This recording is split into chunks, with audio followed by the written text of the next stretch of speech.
नमोऽकार ब्रह्म अनादे मुक्ते कारणं घट स्थित जैनं तस्मै श्री गुरवे नमः। से विश्व ब्रह्मांड आतत्राण जगन्नाथ महाप्रभु पदकरण प्रणाम एवं तत्संग संगे मंत्र टीवी अगणित दर्शक मान मोर अनंत प्रणाम। ए मंत्र टीवी माध्यम नुआ कार्यक्रम श्रीहरि वचन को आपण मान स्वागत। ये जगत मध्य 5 जन को आप आसन दिंतु। जदि 5 जन को आसन न दियंती ताला आपण मानकर कोन क्षति हुए आपण माने समस्ते याको श्रवण करंतु। से 5 जन किए ना ब्राह्मणस्य उद्यरक्त कामिनी आकुच मंडल शंख दीप पुस्तकंच न सहयते वसुंधरा। आपण माने समस्ते श्रवण करंतु। ये होची पुराण र कथा। को 5 जन ना ब्राह्मण आम मान द्वार को ब्राह्मण जाई थांती। कुल पुरोहित हिसाब रे जानतु नले अतिथि हिसाब रे जानतु नले कोनोसी कारणवशतः जाई थांतु। ब्राह्मण किए ना ये जगत मध्य रे तांकरी पादरे आमे माने समस्ते प्रणाम करिवा। जे जमने जाते शूद्र संस्कार द्विज उच्यते वेद व्यासं भवते विप्र ब्रह्म जानाति इति ब्राह्मण। द्वार को जने ब्राह्मण गले आया ब्राह्मण को खाली बसिबा दबानी। ब्राह्मण को पाद धौत कर दबा। पाद धौत कर सारे परे ब्राह्मण को आसन दे दबा। कारण ना ब्राह्मण बुद्धि रक्त अर्थात जहाँ को अति सरल भाषा रे कहा जाए पृथ्वी चक्र आहुरी सरल भाषा रे जे होची मलद्वार। ब्राह्मणर मलद्वार भारा को वसुधा सहयोग करि पारिबो नाही बोली आमे ब्राह्मण को आसन दबा।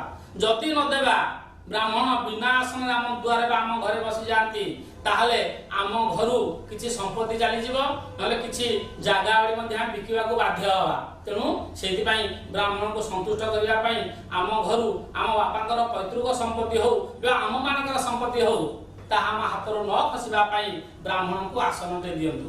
द्वितीय जने विवाहिता झिया बाप घर को आसी थाए से झिया बापा को आंठू माड़ी बा गुरुजन मान को आंठू माड़ी मुंडिया मारी परिबो नाही। कारण तार स्तनर अग्रभाग यदि वसुधारे बाजे ताले वसुधा ता भारा सहयोग करि परिबो नाही। जदि से झिया अकस्मात आम मान घर को बुलिया को आसंती तो शाशु घर को आसिले बाप घरे पहुंचिले से निश्चित भाव में चिंता करंती कका दादा खुड़ी बापा कि अन्य मान घर जाके बुलिबी। जदि कोनोसी झिया सेंते आम घर को आसंती माने समस्त लक्ष्य करंतु से झिया को खंडे आसन दे बसिया को। जदि बिना आसन से झिया आपण घरे बसी जानती ना आपण कोनोसी कारण वशतः आसन न दियंती ताले आपण घर लक्ष्मी छाड़ी जिवे। आपण गंडे भलो खाइबा को पाइबेनी कि भलो पिंधिबा को पाइबेनी। तेनो विवाहिता झियोटा को आपण दया कोटा आसन दे दियंतु आपण घरे लक्ष्मी सदा सर्वदा स्थान नै रहिबे। तृतीय कथा शंख। आमे समस्ते हिंदू कुल जन्म होइछे घरे देवता पूजा करूछे भगवान को पूजा करूछे एवं भगवान को शंखरे जल तुलसी अर्पण करूछे। जदि कहार ठाकुर घर बा देवता घर शंख थाए शंख को आपण खाली तळे थई दियंतुनी। जो माने शंख को तळे थुंती शंखर भारा को वसुधा वहन करि पारे नाही। तेनु शंख पई गोटे बैठी थाए से बैठी ऊपर शंख थुंतु भगवान को जल तुलसी अर्पण करंतु। जदि शंखटा को आपण खाली तळे रखि दियंती ताले आपण जीवन काल भितर घरे शुभ कार्य करि परिबे नाही। जेते शुभ कार्य कले मध्य आपण शुभ कार्य रे निश्चित विघ्न सृष्टि हो। तेणु शंख को सम्मान पाई आपण बैठिटे दियंतु। चतुर्थ ठाकुर घरे जळुथिबा दीप जे जगत को आलोकित करे जार आलोक रे आमे माने आलोकित हेबा से दीप को मध्य तळे रखंतुनी। दीपर भार को वसुधा सहाय करि परिबे नाही। से दीप पाई उखाटे रखंतु। उखा ऊपर दीप को रखंतु आपण मानकर अशेष पुण्य हबो। नाइ यदि अकस्मात घरे उखा नाही ताले अक्षत बा अरुआ चाउल ऊपर दीप थैले मध्ये चलिबो किछ असुविधा नाही। मात्र दीप को तळे थुंतुनी। जदि आपण माने दीप को तळे थुंती दीपर भारा को वसुधा सहय करि परिबो नाही जहा फळे कि आपण घर कदापि उज्जवल कामना करि परिबे नाही। जेते भलो काम करबा को चाहिए ता छाई छाई मंड हो जिवो। आपण को घर रखिदिबा अनेक संपत्ति बा अनेक टंका सकाळ पाले को से कोनोसी व्यतिक्रम हो जिवो जहा फळे से टंकाटा अबाटरे लागि जिवो डाक्तरखाना हो किबा कोनोसी चोरी डकायत द्वारा हो। तेणु दीप को आपण मान तळे रखंतुनी दीपर भार को वसुधा सहय करि परिबनी। आ पंचम कथा पुस्तक।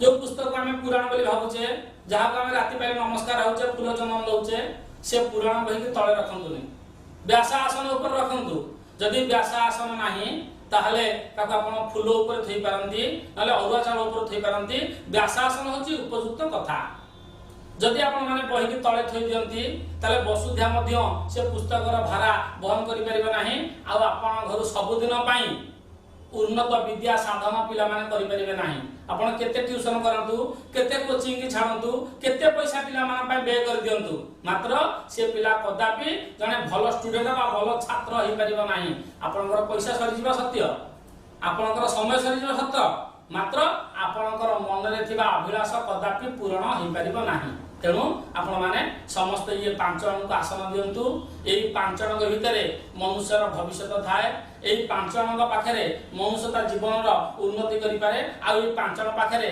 मनुष्यर सब सर्व विघ्न विनाशन थाए तेणु आपण माने समस्त ए कथा को सुनुथिबे आसन दियंतु ए पांच जन पाखरे सदा बेले आपण एई कथा को ध्यान करिथांतु एबे तो समय हेछि आजिर मार्गदर्शन अनुचिंता बिना आसन रे आपण माने के भोजन करंतुनी जो माने बिना आसन रे भोजन करंती ता घर लक्ष्मी छाड़ी चले जांदी आउ खाइबा को पेट भरे ना कि शांति रे मनुष्य जीवन यापन